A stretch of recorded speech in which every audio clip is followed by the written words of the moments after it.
Hola, profesora, buenas noches. Buenas noches.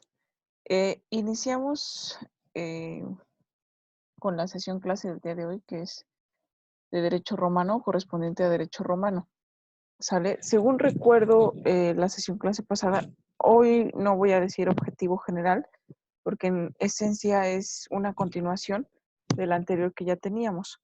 Este, validar precisamente sobre las instituciones civiles que surgieron en Roma, principalmente, ¿no? Estábamos viendo o estábamos revisando eh, la institución de las personas y del derecho que en Roma englobaba ese apartado.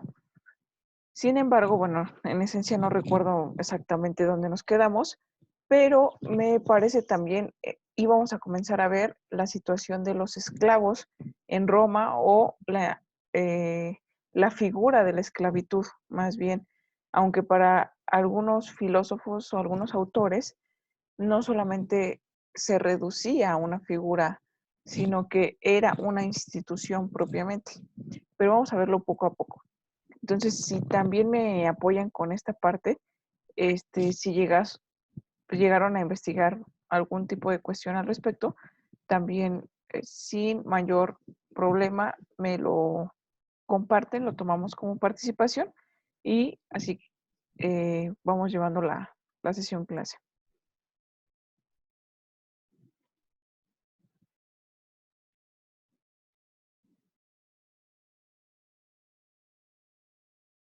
Ok, nada más confírmeme, ya se observa en pantalla lo que estoy compartiendo. Sí, profesora. Muy bien, gracias Lupita. Buenas noches. Este, si no mal recuerdo, o ustedes díganme, acabamos de ver atributos de la personalidad completamente, que fue el otro tema, y para comenzar a ver personas, o nos quedamos en un atributo en esencia de la personalidad que incluso preguntamos, ¿no? Y comparamos un poquito con la otra, el otro enlace que tenemos, ¿no? Que es derecho civil. Sin embargo, bueno, ya derecho civil aplica la ley positiva vigente actual. Y esta parte, bueno, pues estamos viendo precisamente incluso con la posibilidad de hacer una comparativa, ¿no? Entre los atributos de las personas y en esencia para qué sirven, que es para identificar eh, a una persona como un ente único y obviamente con ciertas características como lo son el nombre, como lo es el estado civil, como es la nacionalidad, como lo es el patrimonio, como lo es el domicilio, la importancia y básicamente la descripción precisa de cada uno de estos elementos y el por qué es considerado como un atributo para una persona. ¿Sale? Que lo convierten y la unifican en una sola. Pero ustedes díganme, terminamos de ver lo que son atributos de la personalidad en Roma, que domicilio, patrimonio, personalidad jurídica que comparamos, que hoy día se equipara a la figura de la capacidad legal o la capacidad jurídica. Y, y bueno, de ahí sigue el otro subtema, que es el de personas, que íbamos a iniciar a ver precisamente qué era considerado o un elemento de una existencia de un ente humano, ¿no? Y ya después, obviamente, los estados eh, jurídicos de una persona ante el propio gobierno, en este caso, romano. ¿Terminamos de ver o nos habíamos quedado en algún atributo de la personalidad? ¿Recuerdan un poquito? Profesora, creo que eso fue lo de la clase grabada, ¿no? De la semana pasada. ¿La clase No. grabada? Bueno, bueno, sería de la antepasada, ¿no? La que, No, esto lo vimos en la clase pasada, ¿no, profesora? así es, porque la grabada fue en esencia de los emperadores romanos, unos de los más importantes emperadores romanos. Y la semana pasada recuerdo haberles compartido esta parte. Sin embargo, no recuerdo en esencia hasta qué punto nos quedamos y solamente pues les... Profe, nos quedamos, creo que si no me equivoco, en la persona jurídica. O sea, vimos, o terminamos la persona física. Es que no me acuerdo si empezamos con la física, pero era entre la física y la jurídica, no me acuerdo bien. Ok, muy bien. Vimos el estado de libertad, la esclavitud. Recuerdo haberles, eso sí, solicitado el Sí, apoyo para vimos que... ahora sí que prácticamente lo principal más o menos. Ah, ok, como una introducción, ¿no? Supongo. Porque hay 3 estados importantes que a considerar para que una persona en Roma se sujetara precisamente al estado civil, que es uno de los atributos importantes de la personalidad, para con el estado romano, o sea, para con el gobierno en esencia, ¿no?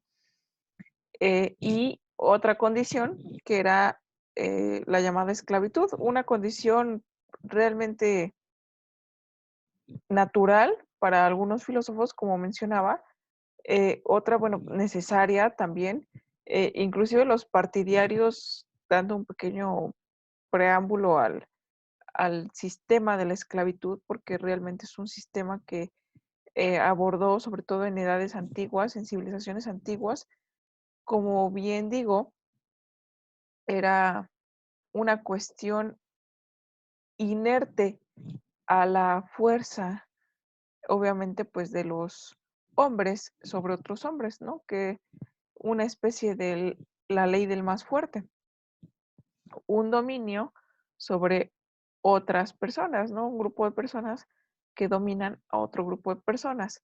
Y en esencia,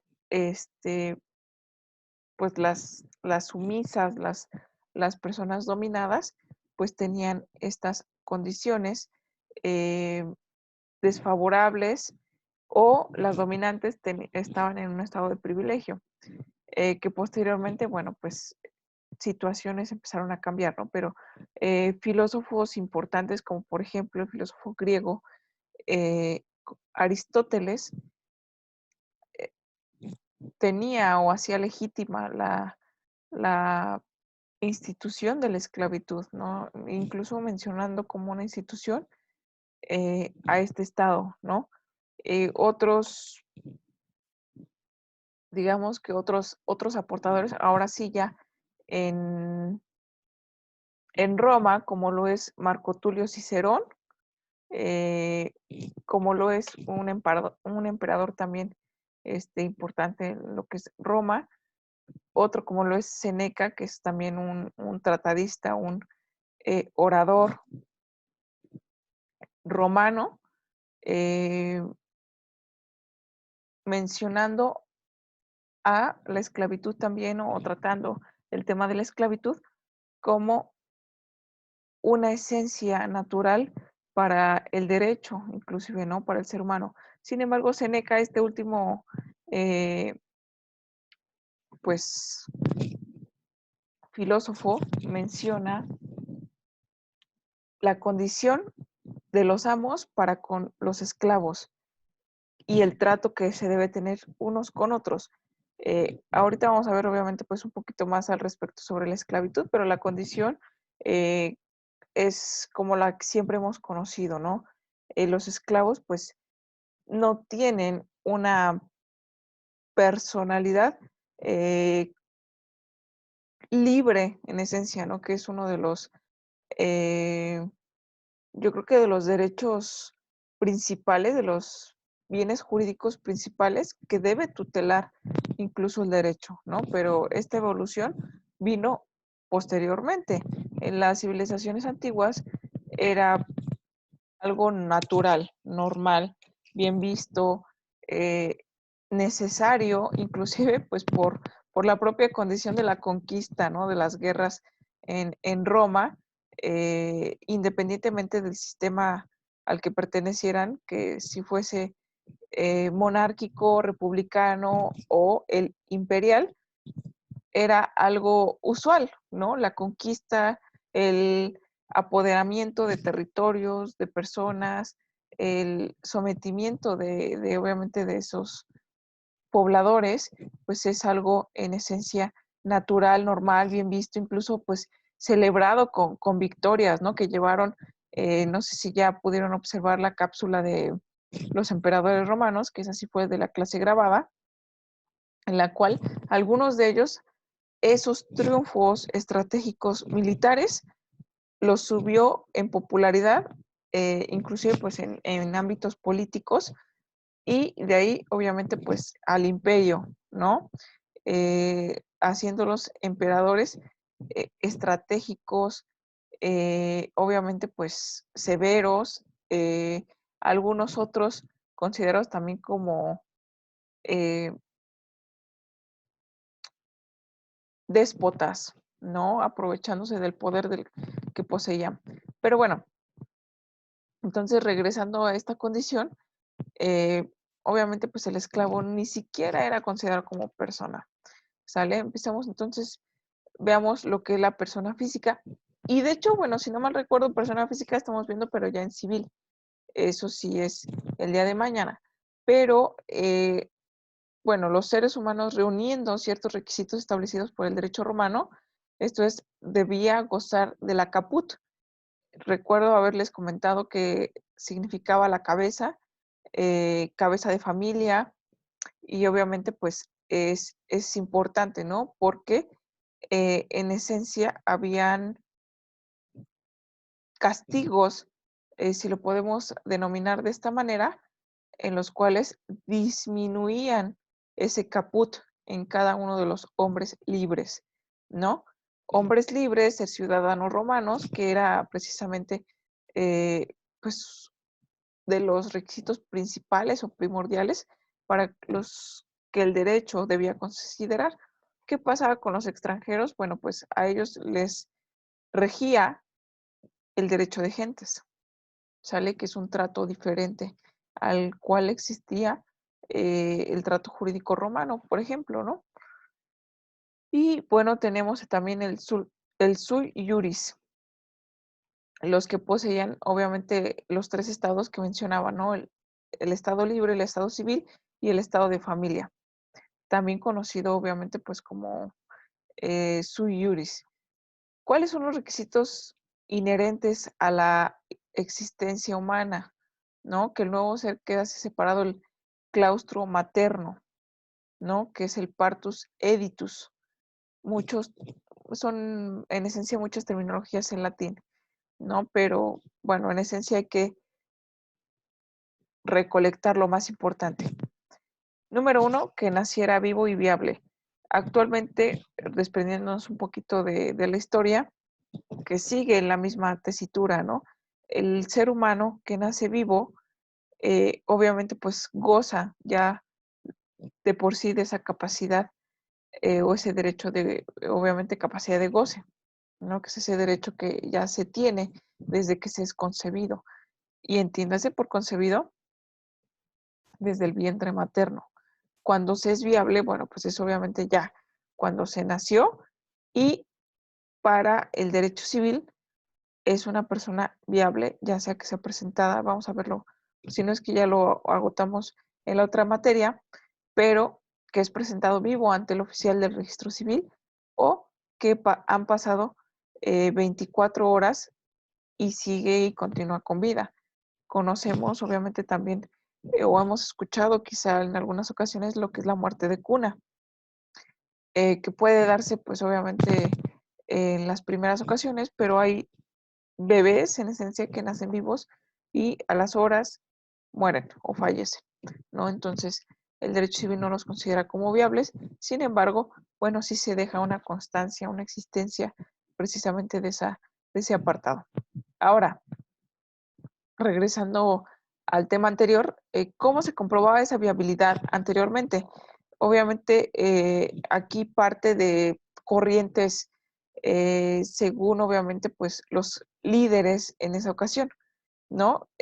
Para los obviamente seguidores, porque cada uno de los, inclusive de la parte política, eso tampoco no ha cambiado en esencia mucho, la parte política, los emperadores, los líderes, los cabezas incluso de gobierno, pues tenían pues su séquito, ¿no? Que lo seguían, que seguían sus ideas, que los apoyaban, en esencia, que los aconsejaban también en ese sentido. Entonces, Próculo tenía a los proculeyanos, que consideraban que era necesario que el recién nacido emitiese un sonido. Para Sabino, que eran los sabinianos, consideraban suficiente cualquier movimiento del cuerpo.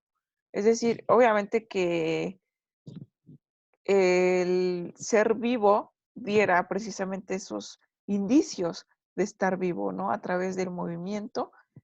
Para Próculo y sus seguidores solamente era necesario pues el emitir, obviamente pues un sonido, ¿no? Es decir, el famoso chillido, como podemos ver también en las películas, ¿no? Cuando inclusive los bebés no nacían llorando, que les tenían que dar la famosa nalgada, ¿no? Para que lloraran. La famosa nalgada que muchas películas, si recuerdan, antiguas, inclusive las cuales todavía no tienen color, las que están a blanco y negro, pues en los nacimientos se hacía referencia que obviamente se agarraba a los niños y se les daba una nalgada para que lloraran, ¿no? Entonces, bueno, pues ese apartado inclusive hay cosas que siguen prevaleciendo eh, inherentes al propio ser humano, a la propia situación de vida, ¿no? Que hay cosas que cambiamos, hay cosas que se modifican, hay conductas, obviamente, que podemos incluso decir que existe un progreso, pero hay cosas naturales como esto, ¿no? El nacimiento inclusive, que lo podemos verificar y obviamente pues también el derecho lo regula, ¿no? Lo estudia y lo regula actualmente. Entonces, bueno, aquí tenemos dos corrientes y una tercera, que es una de las más importantes, uno de los emperadores más importantes, de los cuales ya ni siquiera tuve la necesidad o la opción de tratar en la cápsula jurídica, toda vez que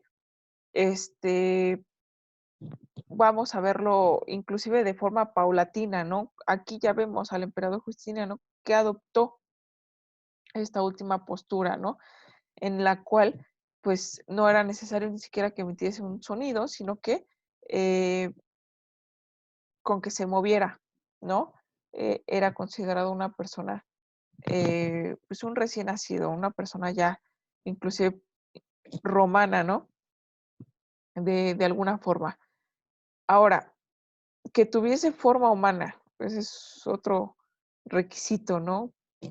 Porque, bueno, hay leyendas mitológicas en las cuales, pues, eh, se puede observar o podemos inclusive leer o escuchar, en, repito, historias mitológicas que realmente toda historia tiene un grado de modificación, de interpretación por quienes la cuentan, ¿sale? Inclusive hasta los propios historiadores, ¿no?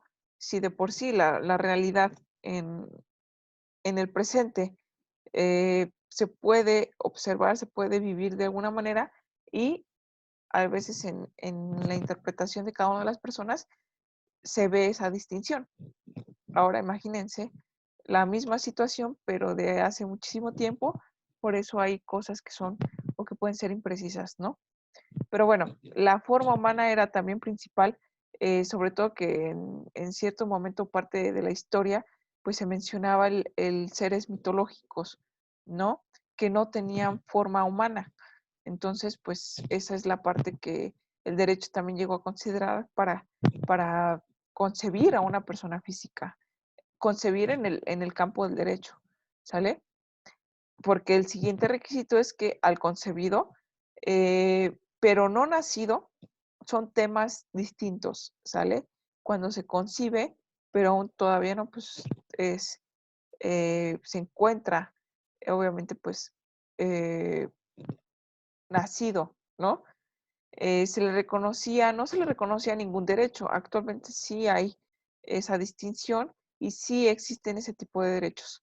Dice, sin embargo, el derecho protegía sus intereses como futura persona, ¿no? Que es el conceptus pro iam nato abertus quaestios de commodo eius agitur.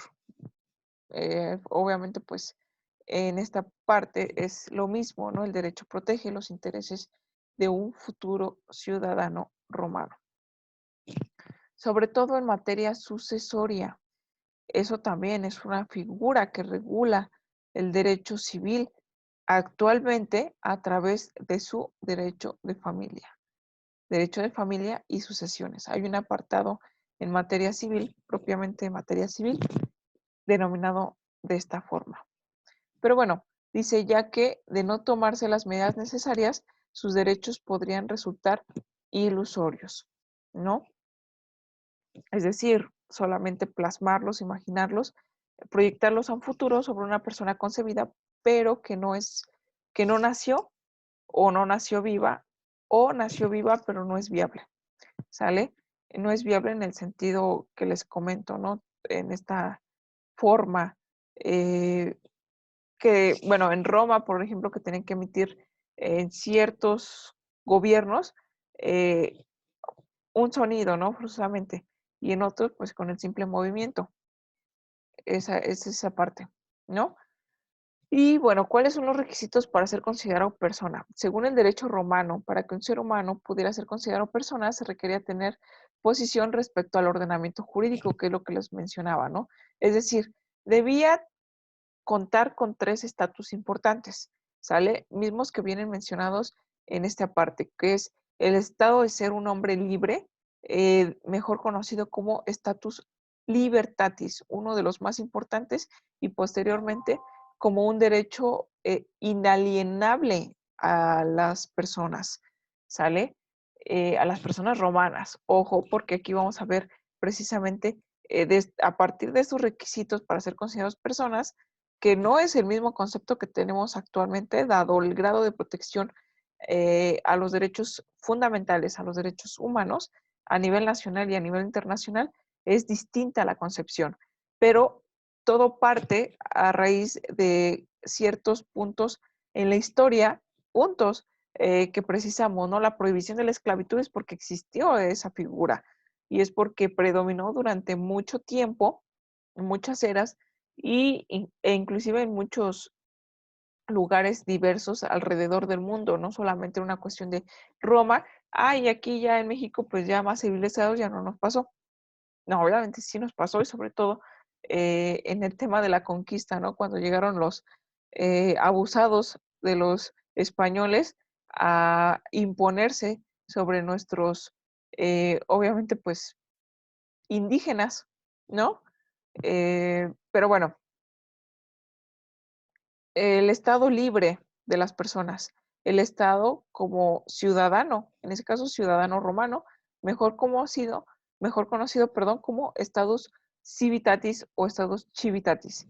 Y por último, el sui iuris, ¿no? El estado de familia que se tenía, toda vez que la familia es el núcleo de la sociedad, ¿no? Uno de los principales, que de hecho formaba la gens en Roma, ¿no? De los núcleos principales más importantes en Roma, que posteriormente pues se convertían en gentilicios, por ejemplo, eh, personas con esa gens o esa familia reconocida en Roma, pues era de los privilegiados que en su momento pues llegasen a formar a los patricios, inclusive, ¿no? La clase alta, ya estableciendo inclusive una clase social eh, desde épocas antiguas, ¿no? Estos son los 3 estados en esencia y vamos a estudiar cada particularidad, cada uno, comenzando con el más importante, que es el estado libertatis, que se refiere a los hombres libres, ¿no? Aquellos que gozan de esa libertad, que dice esto es la natural facultad de hacer lo que le place a cada cual, salvo si algo se prohíbe por la fuerza o por la ley.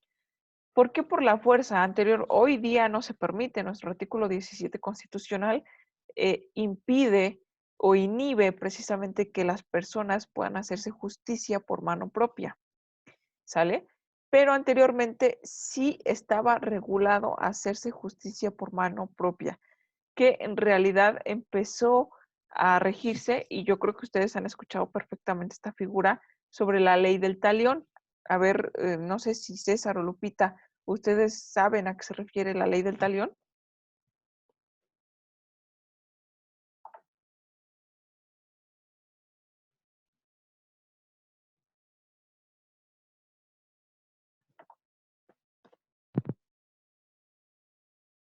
¿Sí recuerdan o han escuchado respecto sobre la ley del talión?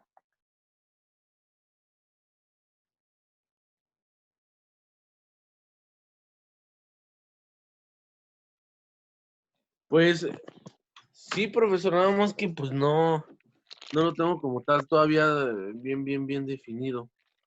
Ok, no nos preocupemos. Bueno, ojo por ojo, diente por diente, ¿sabemos a qué se refiere? Díganme que vieron El Chavo del Ocho. Era un clásico, ese apartado. Bueno, quería dar a entender que, bueno, ojo por ojo, diente por diente es como que, pues sí, todo conlleva algo, ¿no? O sea, paso por paso, en este caso en hacer algún proceso o así. Ok, en esencia, bueno, se definía también como un apartado de lo que menciono, la justa mano de cada quien. ¿Sale? ¿A qué se refiere esto? Eh, Como personas libres podemos hacer lo que se nos venga en gana. Básicamente una interpretación eh, distinta, pero relacionada precisamente al estado de libertad de las personas. Yo puedo hacer lo que yo quiera, salvo esté prohibido por la ley o por la fuerza del hombre. Entonces, ok, yo puedo hacer lo que yo quiera, incluso puedo llegar y golpear a mi prójimo sin esperar que éste reaccione. Bueno, cada causa tiene una consecuencia, ¿no? Lo que yo le haga a mi prójimo que lo llegue a afectar, él ahora tiene ese mismo derecho de defenderse, reaccionar y hacerlo equitativo de alguna manera, ¿no? Hacer lo mismo. Tú me pegas a mí, yo te pego a ti. Tú me perjudicas en este sentido, tengo el mismo derecho de perjudicarte. ¿Y por qué? Estoy diciendo se tiene el mismo derecho porque era algo regulado. Hoy día, pues no se puede, es decir, ya no se puede hacer justicia por su propia mano. Es decir, eh, no sé, te matan a un familiar, entonces eh, la ley del talión dice ojo por ojo, diente por diente. Entonces, me mataste a alguien, tengo ese derecho, ¿no? Me siento con ese derecho de quitarte también a alguien importante para ti. A eso se refiere, ¿no? Hoy día no se permite, pero anteriormente sí. Era una causa en la cual se regulaba y se pretendía que se fuera algo equitativo, ¿no? Me quitas a alguien, te quito algo. Entonces, ¿para que qué? Para que quedemos en las mismas condiciones, ¿no? Eso es la prohibición por la fuerza. Ahora, la prohibición por la ley, pues obviamente es algo que está regulado y que dice se prohíbe, que eran los delitos, ¿no? El robo, precisamente, uno de los más castigados, delitos contra el patrimonio, inclusive el fraude al Estado, ¿no? Era también pues algo importante el no pagar o rendir tributos. eh, en Roma pues era algo también penado de alguna manera, ¿no? O castigado por la ley. Severos depende también el gobernante que se tenía, ¿no? Pero bueno, el hombre libre es precisamente el estado más importante de los ciudadanos en Roma. Porque si no eras libre, entonces caías en la esclavitud, ¿sale? Ese sometimiento que se tienen de ciertas personas o cierto grupo de personas, como menciono, a otras. Hay tipos de esclavitud, vamos a revisarlos pues más adelante, pero había unos que servían precisamente solamente al Estado y otros que servían la esclavitud para particulares, ¿no? Mencionando obviamente pues a los amos o señores, y en este caso pues a los esclavos o sometidos. Y bueno, dice la máxima división de los hombres, mejor también conocido en latín como summa divisio humanum, es la de los hombres son libres o son esclavos. Los hombres que siempre han sido libres son los ingenuos. Bueno, es un término distinto, diverso al que hoy conocemos como ingenuo, ¿sale? Pero, bueno, anteriormente, pues esta parte, ¿no? Toda mi vida viví en libertad. Había en ocasiones porque quienes nacían esclavos y se volvían libres, o quienes nacían libres caían en esclavitud y podían recuperar inclusive su libertad, pero se queda ese, o siempre se quedaba como que ese estigma de que en algún momento de tu vida caíste en la esclavitud y no te quites una mancha, ¿no? Creo que lo asemejaba en la introducción pasada como un antecedente penal, ¿no? Lo que conocemos como antecedentes penales que nos piden como requisitos para conseguir algún empleo, por ejemplo, tus, obviamente, pues tus antecedentes no penales, ¿no? Y ya si sale algún tema por ahí de que estuviste sujeto a algún proceso penal, bueno, pues se ve reflejado, ¿no? Y eso obviamente pues condiciona de repente, si es a la fuente laboral, condiciona a la empresa o al patrón que pretende contratar tus servicios profesionales o laborales, en lo cual pues decida de un paso, ¿no? Mejor no. Y bueno, los esclavos, vamos a mencionar precisamente de este estado de libertatis, la esclavitud es una cuestión importante. O eras hombre libre o eras esclavo. Ah, ok, ya vimos, los hombres libres, que siempre lo habían sido en toda su vida, pues mejor conocidos como ingenuos, ¿sale? Ahora, los esclavos, ¿cuáles son las fuentes de la esclavitud? Tenemos al derecho de gentes, que es el cautiverio en una guerra con el enemigo. Les mencionaba precisamente que pues era algo natural, considerado para muchos, eh, todos, ¿no? Obviamente pues esta situación del poder, de la fuerza, del dominio de unos sobre otros, territorios, personas, inclusive el propio poderío o los recursos con los que llegasen a contar, ¿no? ¿Para qué? Pues para la propia subsistencia. Entonces, eso era para el derecho de gentes, quiere decir, el derecho de gentes, aquel derecho que nos regía a los ciudadanos romanos. A los ciudadanos romanos solamente los regía el derecho civil. Si tú no eras un ciudadano romano, entonces lo que se puede considerar como un extranjero, ¿no? Poniendo a Roma como una nacionalidad importante, porque sí la fue en su momento, fue grandísimo, ¿no? Porque las conquistas fueron bárbaras. Sí, es cierto, no siempre fueron victorias o triunfos, también tuvieron derrotas. Sin embargo, hubo un apogeo, inclusive en el propio imperio, en el cual pues era grandísimo, ¿no? Tan es así que en su momento eso ya también al final de la etapa del imperio, antes de su declive, Imperio del Oriente, Imperio del Occidente, en donde habían dos emperadores, el oriental y el occidental. Sale con sus como subemperadores, ¿no? Sus subalternos. En este caso, pues también que les ayudaban al gobierno. ¿Por qué? Porque parecía que un emperador era insuficiente para el dominio de tantos recursos, de tantas personas, del propio ejército a su cargo, a su mando, y también que tanto poder llegase a poder e influencia llegase a tener para con el Senado consulto, ¿no? Que es otra figura, o actualmente pues nuestra figura legislativa, que forma parte junto con la Cámara de Diputados, que forma el Congreso de la Unión actualmente. Anteriormente, pues la figura del Senado consulto, pues eran ese apartado, ¿no? De consejo, que emitían las reglas o las leyes que se debían seguir en Roma, que de alguna manera también tenían injerencia en las decisiones de los emperadores, o que los emperadores deberían conjuntamente consultar con el Senado consulto, consultar, decisiones inherentes obviamente, pues, a Roma y a todo lo que llevaba impregnado esa parte, ¿sale?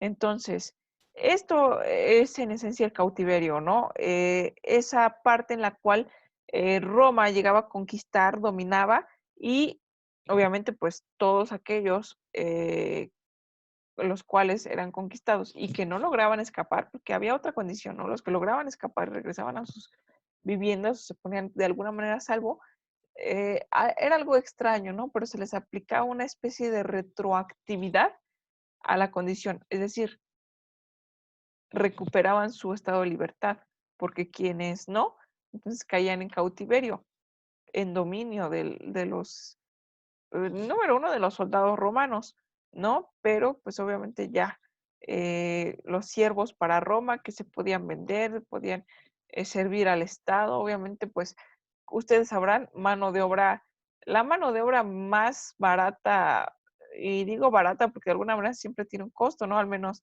mantenerlos con vida, que es pues, las necesidades más básicas de cualquier persona, ¿no? Que es la comida, alimentarlos, etcétera. Por eso digo, la mano de obra más barata, pues eran los cautivos, ¿no? Los esclavos.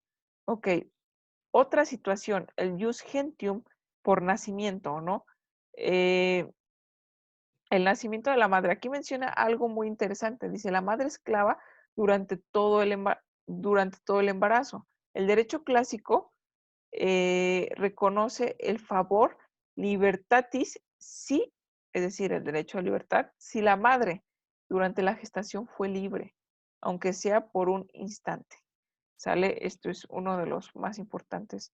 Emitido, aquí vienen las referencias bibliográficas por uno de los más importantes juristas, eh, inclusive romanos, ¿no? Que estudiosos en ese momento, incluso apartado de filosofía en Roma, conocido mejor como Gallo, en el cual interpreta este apartado, ¿no? Si la madre es esclava, el hijo nace el esclavo. Es una especie, yo creo que también han escuchado hablar de es un principio general del derecho, recordando también que el derecho surge a través de fuentes formales. Una de las fuentes formales es principios generales del derecho. ¿Cómo se instituyen y cómo se aplican? Vamos a ver ejemplos también de aplicación de estos principios generales del derecho. ¿Cómo les actualmente, y sigue, es una regla, digo, no es una regla, es un principio que sigue prevaleciendo en la actualidad, que es la suerte de lo accesorio sigue a la suerte de lo principal, ¿sale? Entonces, lo que sufra eh, o goce la suerte principal, es decir, la parte primordial, lo va a ser la parte secundaria, es decir, lo que va anexo y es un poco menos relevante, ¿no? Que lo principal, pero sigue la misma suerte. Es decir, si es buena, bueno, pues por ese camino va a andar. Si no es bueno, igual, se entiende de esa misma manera. Entonces, los seres humanos, sobre todo las personas pues, nacidos, engendrados en un seno materno, en una madre, pues obviamente al ser concebidos, gestados, nacidos, ser viables, como ya lo mencionamos, todo eso parte y proviene de una mujer. Entonces, digamos que la mujer es la suerte principal. Si la mujer era una mujer esclava, el hijo nació esclavo, ¿no? No es que hoy en día que todo ser humano es libre y nace libre. No, antes se seguía la suerte de la madre, no en esencia. Una madre esclava tiene hijos esclavos, ¿sale?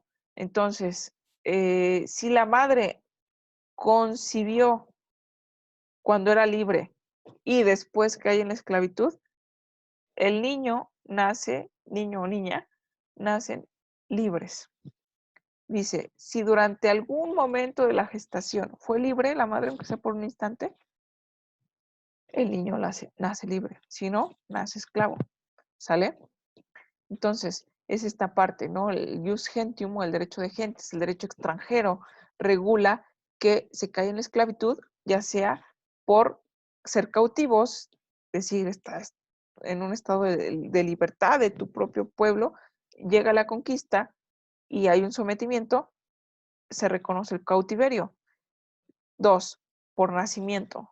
La suerte de la madre obviamente la va a seguir la de su hijo o hija, ¿no? El menor. Ahora, el derecho civil. ¿Cómo se caía la esclavitud según el derecho civil?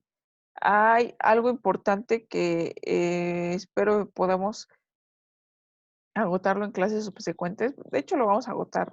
Una compilación interesante también, importante para Roma, que es la ley de las 12 tablas. ¿Sale? Bueno, según esta ley, más adelante vamos a ver cuáles son las 12 tablas y cuál es de la 1 a la 12. ¿Sale? Si ustedes por cuenta propia desean ir indagando al respecto sobre la ley de las 12 tablas, es algo muy interesante, lo pueden hacer, obviamente, y no necesitan consentimiento absolutamente de nadie, a menos que ya se forme como una tarea. ¿Sale? Que digo, hay que estar al pendiente también de la plataforma para cuando dejemos esta parte ir sumando también nuestras tareas. Dice la no inscripción en el censo, ¿sale? Sabíamos o conocíamos, les mencioné, que en las figuras romanas existía pretores, censores, cuestores, magistraturas, senado consulto y bueno, una serie de figuras importantes, ¿no? Que cada una tenía su función primordial. Obviamente los censores encargados del censo, ¿no? De censar. Y, ¿qué pasa? El censo de la población hoy día también lo tenemos, obviamente, pero así censaba, ¿no?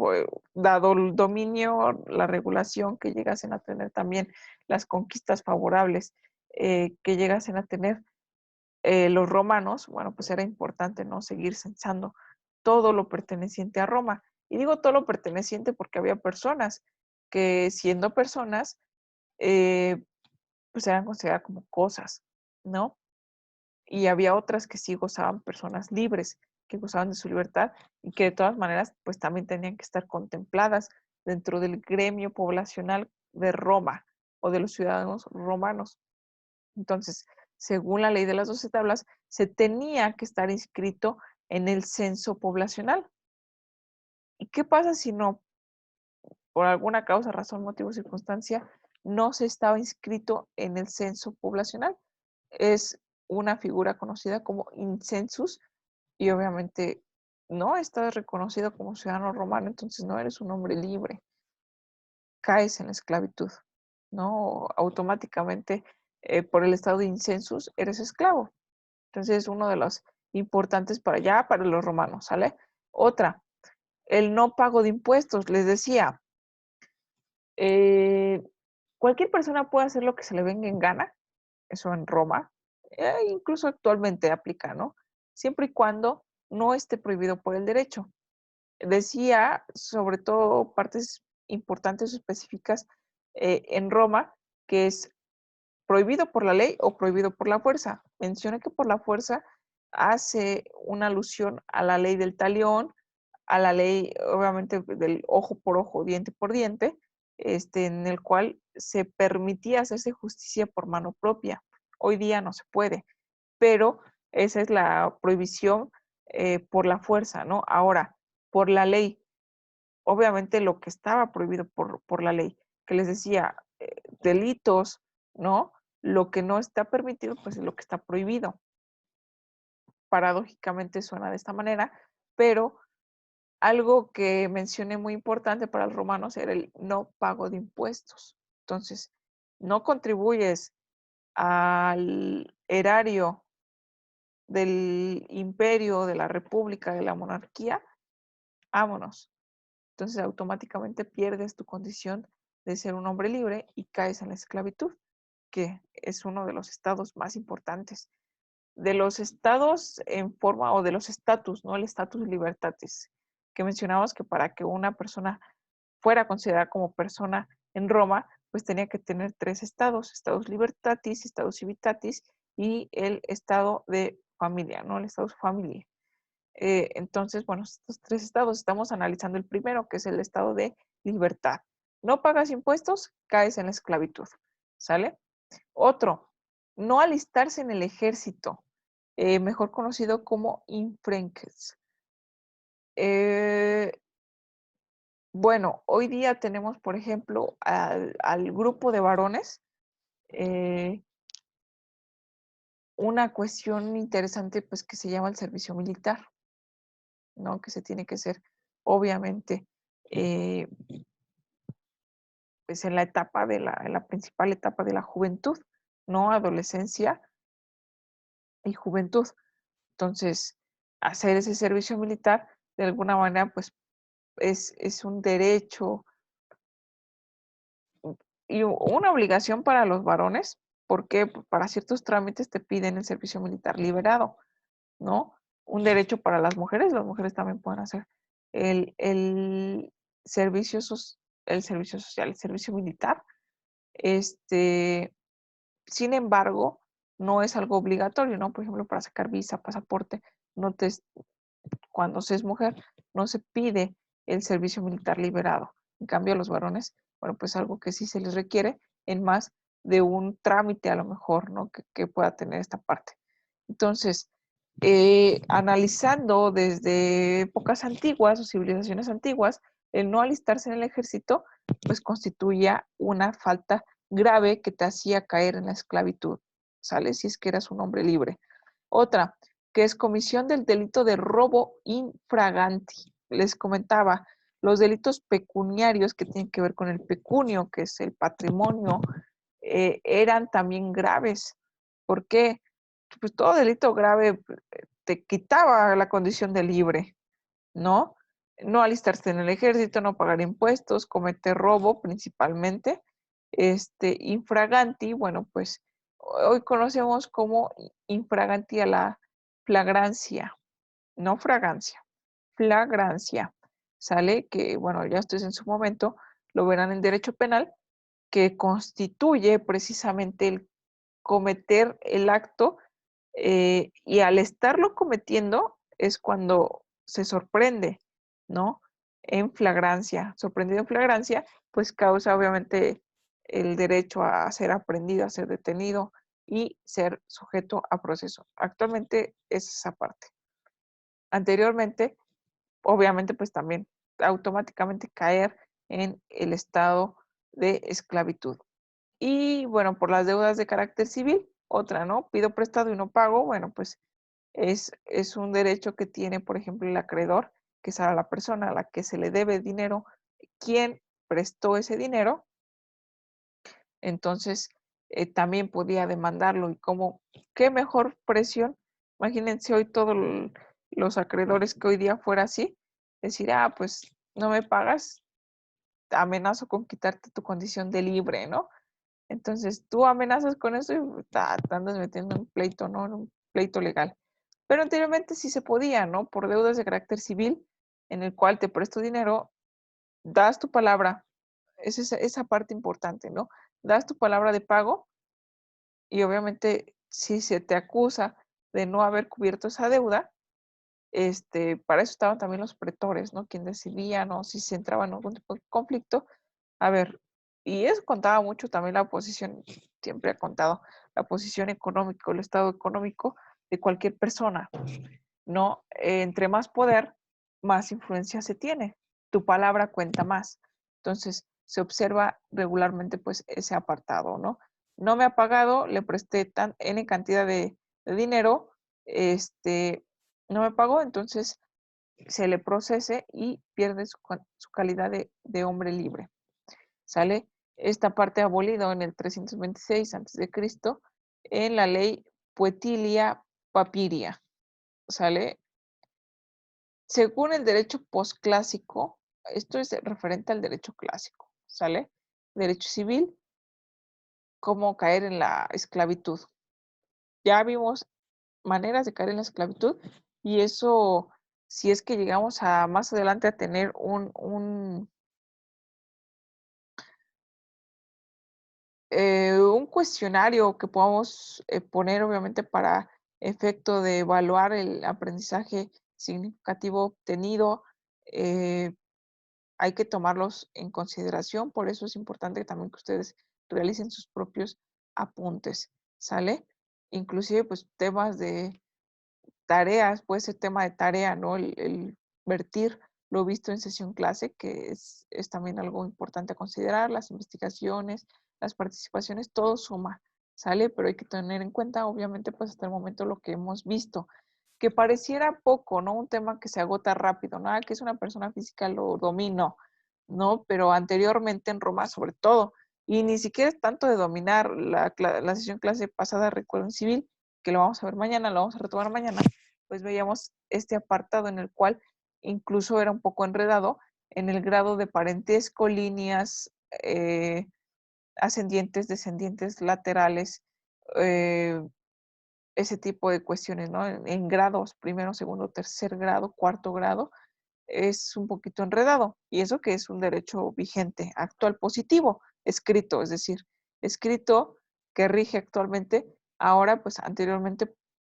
súmenle esta calidad de esclavos y de cómo podías caer. Había tantas maneras de caer en la esclavitud, pero también de recuperar el estado libre durante, pues, depende el gobierno establecido, pues eran las cuestiones donde se revocaba, se volvió a aplicar la propia ley acorde al propio eh, pensamiento, actuar, inclusive el grado de severidad de cada uno de los gobernantes, ¿no? Llámese monarca, llámese obviamente pues emperador o la categoría que tuviese en su momento, ¿no? A ver, ahora, según el derecho posclásico, el hombre libre que se dejaba vender como esclavo. Y ustedes van a decir, bueno, pues qué cosa tan absurda, ¿no? ¿Cómo un hombre libre se va a dejar vender como esclavo? Esto constituye una especie de fraude, ¿sale? ¿Por qué?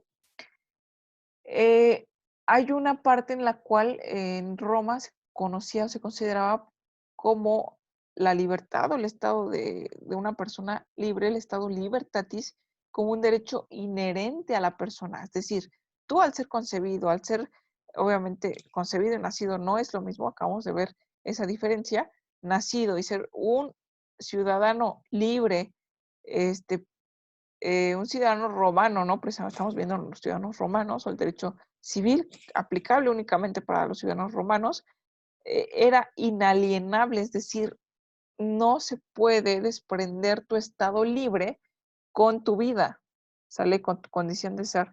Entonces, vives, eres libre, un ciudadano libre. Ahora, ¿cómo puedo jugar con esa situación? Obviamente las personas esclavas o bueno, los esclavos sí estaban sujetos a tratarse como objetos.